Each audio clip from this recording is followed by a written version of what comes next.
एक छोटे गांव के पास एक अजीब जंगल था जिसे स्थानीय लोग रहस्यमयी भूतिया जंगल के नाम से जानते थे। इस जंगल में कई भूतिया कहानियां फैली हुई थीं। लोग कहते थे कि रात को वहां अजीब आवाजें सुनाई देती थीं और अनदेखे चेहरे दिखाई देते थे।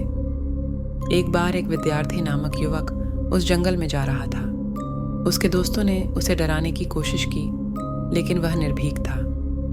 वह नए रहस्यों और भूतिया कहानियों का सामना करने के लिए उत्सुक था। जंगल में गहरे अंधकार में चलते हुए उसने अनेक अजीब चीजें देखीं। धीरे धीरे रात का पर्दा उतरने लगा और जंगल की रहस्यमयी दुनिया का पर्दाफाश होने लगा।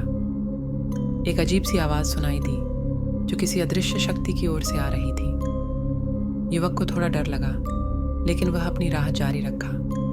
धीरे धीरे उसने आवाज के स्रोत की ओर बढ़ा। वह एक पुराने मंदिर के पास पहुंचा जहां से आवाज आ रही थी। मंदिर के अंदर उसने एक पुरानी पुस्तक पाई जिसमें भूतिया कहानियों का संग्रह था। वह पुस्तक पढ़ता हुआ समझता है कि यहाँ की भूतिया कहानियाँ एक दिलचस्प रहस्य छिपाती हैं। उसने पुस्तक की पृष्ठों को पलटते हुए एक अनोखी प्राचीन रचना खोजी जो कि जंगल के रहस्य को सुलझाने में मदद कर सकती थी।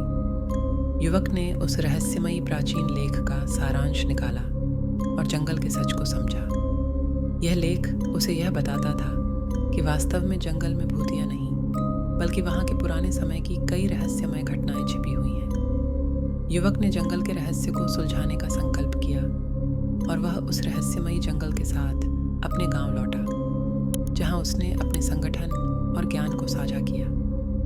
इस घटना के बाद रहस्यमयी जंगल का राज खुल गया और लोग उसे एक नई दृष्टि से देखने लगे। जंगल का वातावरण अब और अधिक प्रसन्नता और ज्ञान के साथ भर गया। Enjoyed this video? Don't forget to comment, share, and subscribe for more content like this.